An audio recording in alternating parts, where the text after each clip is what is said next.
भाजपा एक ऐसी washing machine है जिसके जरिए नेता साफ सुथरे हो जाते हैं। जितने भी आरोप हैं, जितने भी घोटाले हैं, जितने भी भ्रष्टाचार हैं, ये सब आपसे हट जाएंगे अगर आप भारतीय जनता पार्टी का हिस्सा बन जाते हैं। ऐसा हम नहीं बल्कि ऐसा विपक्ष का कहना है। विपक्ष हमेशा यही आरोप लगाता है कि भारतीय जनता पार्टी में जाकर दूध के धुले हुए नेता बन जाते हैं।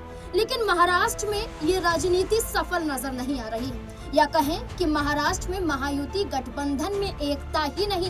एक तरफ जहां अजीत पवार बिल्कुल खामोश हैं, जहां देवेंद्र फडणवीस सिर्फ अपने बारे में सोच रहे हैं, वहीं एकनाथ शिंदे की मुश्किलों को बढ़ाया जा रहा है। महायुति गठबंधन में होने के बावजूद एकनाथ शिंदे के विधायकों पर जांच के आदेश दे दिए जाते हैं। कहीं विधायकों को एक्शन के दायरे में लाया जाता है। जहां जिन विधायकों का जिक्र किया जा रहा है, एक वो विधायक हैं जो मौजूदा कैबिनेट में मंत्री भी हैं, संजय सिरसाट। उन पर आयकर विभाग का नोटिस आ जाता है आय से अधिक संपत्ति के मामले में। इसके बाद एक वीडियो जारी होता है जिसमें नोटों से भरा हुआ एक बैग उनके कमरे में नजर आता है और वहीं बैठे हुए दिखाई देते हैं संजय सिरसाट। इसके बाद संजय गायकवाड़ का वीडियो वायरल होता है जिसमें वो एक हॉस्टल के कैंटीन कर्मचारी को थप्पड़ जड़ते हुए नजर आते हैं। इसके बाद माना जा रहा है कि एकनाथ शिंदे के विधायकों पर एक्शन। क्या एकनाथ शिंदे की ताकत को कम करना है? क्या बीएमसी चुनाव से पहले एकनाथ शिंदे को कमजोर किया जा रहा है? और ये कमजोर कोई और नहीं बल्कि महायुति के दल ही कर रहे हैं। क्या भारतीय जनता पार्टी को इस बात की बेचैनियां है कि बीएमसी का चुनाव अकेले एकनाथ शिंदे जीत गए तो उनके लिए मुश्किलों भरा सबब हो सकता है? क्योंकि एकनाथ शिंदे वो चेहरा है जो भारतीय जनता पार्टी के लिए एक वक्त पर जरूरी थे, लेकिन आज देवेंद्र फडणवीस के मुख्यमंत्री बनने के बाद एकनाथ शिंदे को साइडलाइन किया जा रहा है। तो क्या ऐसे में एकनाथ शिंदे अभी भी भारतीय जनता पार्टी का हिस्सा यूं ही बने रहेंगे या फिर अलग दल के बारे में भी विचार कर सकते हैं? तो इसी से जुड़े हुए तमाम सवाल यहाँ पर हमारे जहन में खड़े होते हैं। तमाम सवालों के जवाब जानने की कोशिश करेंगे। मेरे साथ मेरे सहयोगी दिनेश जुड़ चुके हैं। दिनेश, क्या लगता है एकनाथ शिंदे के विधायकों पर जो गाज गिर रही है, क्या किसी साजिश के तहत ये किया जा रहा है या वाकई एकनाथ शिंदे के जो विधायक हैं वो कसूरवार हैं? क्या लगता है इस पूरे मामले को? देखिए नाज़मीन, ये जो संजय सिरसाट वाला मामला है ये वाकई गंभीर मामला है और इस मामले को लेकर भारतीय जनता पार्टी की तरफ से लगातार विधायक ये कह रहे हैं कि इसकी जांच होनी चाहिए। मुख्यमंत्री देवेंद्र फडणवीस हो सकता है कि इसकी जांच ना भी करवाना चाहें, इतना गंभीर मुद्दा इसे ना भी समझे, लेकिन उनकी पार्टी के विधायकों की ये मांग है और उस आधार पर जो है तमाम इस तरीके की चीज़ें सामने आ रही हैं। आयकर विभाग का जो नोटिस मिला है वो भी एकनाथ शिंदे की मुश्किलें बढ़ा देता है। लेकिन मैं कुछ दिन पहले का जिक्र करना चाहूँगा। महाराष्ट्र में जब भाजपा के नेतृत्व में जो एनडीए की सरकार बनी, महायुति की सरकार बनी, उस सरकार में मुख्यमंत्री के तौर पर एकनाथ शिंदे को हटाकर देवेंद्र फडणवीस को ये जिम्मेदारी इस बार दी गई। और देवेंद्र फडणवीस ने जैसे ही पदभार संभाला उसके तुरंत बाद उन्होंने महाराष्ट्र परिवहन निगम में एक 2800 करोड़ रुपए की वित्तीय अनियमितताओं के जो मामले हैं उनकी जांच के लिए एक फाइल को आगे बढ़ाने के आदेश दिए और अधिकारियों के साथ बैठक बुलाई। बैठक में ये साफ तौर पर संकेत दिए गए कि महाराष्ट्र परिवहन निगम में ये जो 2800 करोड़ रुपए का गड़बड़ झाला नजर आता है इसकी तह तक पहुंचा जाए। आखिरकार ये मामला है क्या? हाल ही में वो फाइल जो है शांत है, उस फाइल को सेफ जोन में रखा हुआ है। आगे आने वाले वक्त में उसका इस्तेमाल चुनाव में भी किया जा सकता है। लेकिन दिलचस्प बात यहाँ पर देखने वाली ये है कि मुख्यमंत्री देवेंद्र फडणवीस ने सबसे पहले जिस फाइल को हाथ लगाया वो फाइल परिवहन विभाग की थी जी। उस परिवहन विभाग की फाइल में करीब 2800 करोड़ रुपए के घोटाला, सीधे तौर पर आसान भाषा में हम जो है इसका वर्णन करें तो ये है कि 2800 करोड़ रुपए के घोटाले की आशंका जताई गई। और उस दौरान महाराष्ट्र के सड़क परिवहन मंत्री थे मुख्यमंत्री एकनाथ शिंदे। तो साफ तौर पर ये प्रतीत हो जाता है कि कहीं ना कहीं एकनाथ शिंदे अब दोबारा से सीएम कुर्सी के लिए ताल न ठोक सके।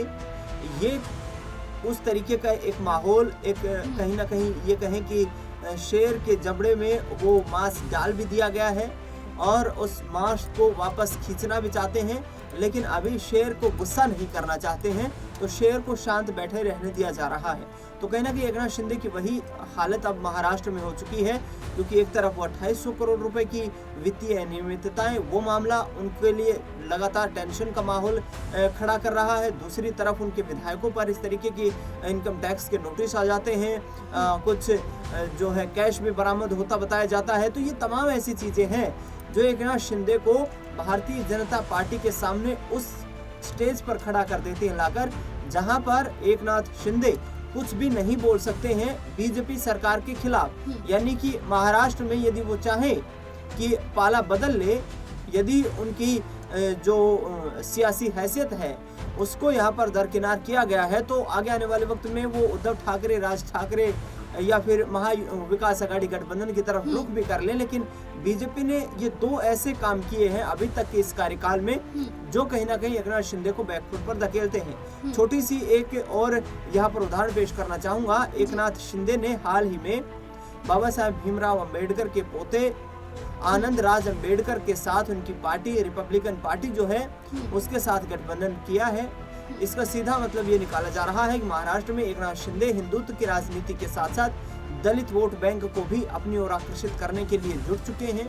ये इस बात के संकेत देता है कि आने वाले वक्त में एकनाथ शिंदे बीजेपी के साथ यदि कंफर्टेबल नहीं रहे तो वो अपना अलग रास्ता तय कर सकते हैं, क्योंकि इसके पीछे रणनीति ये स्पष्ट तौर पर नजर आ रही है इस फैसले के पीछे। कि इससे पहले हमने देखा कि जब राजस्थान के विधानसभा चुनाव थे 2023 में, उस दौरान बीजेपी के साथ अलायंस में रहते हुए हरियाणा की जननायक जनता पार्टी ने 19 विधानसभा सीटों पर चुनाव लड़ा और चुनाव में जीत नसीब नहीं हुई। वो बात बीजेपी को अखरती हुई नजर आई। हरियाणा में जननायक जनता पार्टी के साथ 2024 में अलायंस तोड़ दिया। दूसरी यहाँ पर चर्चा करें तो भारतीय जनता पार्टी अब एकनाथ शिंदे को उसी कतार में खड़ा हुआ करती नजर आ रही है कि यदि उन्होंने रिपब्लिकन पार्टी के साथ गठबंधन किया है तो बीजेपी के नेताओं के जहन में ये है कि वो भाजपा के खिलाफ कोई मोर्चा खड़ा करने की कोशिश कर रहे हैं, जिसमें उन्हें कमजोर किया जा सकता है। देखिए अजीत पवार की क्या भूमिका है। अजीत पवार ना तो मुख्यमंत्री रेस में नजर आए थे, अजीत पवार अब खामोश दिखाई देते हैं, लेकिन अजीत पवार की मुलाकात शरद पवार से भी हुई है। अजीत पवार की मुलाकात ही नहीं बल्कि अपने चाचा शरद पवार को लेकर वो भारतीय जनता पार्टी को भी विधानसभा चुनाव के दौरान ललकारते हुए नजर आए हैं, क्योंकि अजीत पवार भी देवेंद्र फडणवीस का साथ दे रहे हैं कि अगर एकनाथ शिंदे नहीं हुए तो हम शरद पवार को अपनी पार्टी में शामिल करवा लेंगे, गठबंधन हो जाएगा, विलय करा लेंगे। क्या ये भी विचार बनाया जा रहा है? देखिए संभावनाएं तमाम है और बीजेपी इस वक्त महाराष्ट्र में काफी मजबूत है। लेकिन जिस तरीके से अजीत पवार का आपने जिक्र किया, शरद पवार के साथ पिछले साल उनकी मुलाकात भी हुई थी और मुलाकात कुछ इस आधार पर हुई कि शरद पवार प्रधानमंत्री नरेंद्र मोदी के बीच आपस में जबरदस्त सम्मान का भाव देखने को मिला था। तो उस आधार पर ये चर्चाएं थी कि महाराष्ट्र में शरद पवार एनडीए गठबंधन में शामिल हो सकते हैं, लेकिन अभी तक इंतजार करना पड़ रहा है। हालांकि हाल ही में जो विधानसभा का मानसून सत्र चल रहा है उसमें बीजेपी के कुछ विधायकों ने शरद पवार की पार्टी एनसीपी के कुछ विधायकों के साथ मारपीट की है, जिस मारपीट का कहीं ना कहीं खंडन जो है वो अजित पवार ने भी किया है और उनकी तरफ से कहा गया है कि इस तरीके की घटनाएं जो है कम से कम लोकतंत्र के संविधान के मंदिर में तो नहीं होनी चाहिए, क्योंकि वहां पर हम लोगों की आवाज उठाने के लिए जाते हैं, लोगों के मसले सुलझाने के लिए जाते हैं, ना कि आपसी राग और द्वेष पैदा करने जाते हैं। तो कहीं ना कहीं इस बात से खफा नजर आ रहे हैं शरद पवार के पोते रोहित पवार भी, शरद पवार खुद भी और अजीत पवार। देखिए बिल्कुल पल पल राजनीति बदलती है और महाराष्ट्र में खास तौर पर हमने कई बदलते हुए समीकरणों को देखा है, जहां कभी अजीत पवार शरद पवार के साथ तो कभी इन्हीं दोनों गुटों के बीच में झड़प होती हुई भी देखी है। एकनाथ शिंदे जो कभी बीजेपी के कद्दावरों में गिने जाते हैं, बीजेपी के साथ गठबंधन में मजबूती की बात करते हैं, तो कभी यही एकनाथ शिंदे देवेंद्र फडणवीस पर आरोप लगाते हैं और यही उद्धव ठाकरे हैं जो राज ठाकरे से दूरियां बना लेते हैं सिर्फ सत्ता के लिए, लेकिन 20 साल बाद जाकर अपने ही भाई से हाथ मिला लेते हैं और विरोध करने वालों को मुंहतोड़ जवाब भी देते हैं। तो अब यही देखना होगा कि क्या महाराष्ट्र की राजनीति में एक बार फिर से बड़ा बदलाव होता हुआ नजर आ सकता है। क्या एकनाथ शिंदे पाला बदलते हुए दिखाई दे सकते हैं? इस पूरे मुद्दे को लेकर आप क्या सोचते हैं? अपनी राय कमेंट सेक्शन में जरूर दें। धन्यवाद।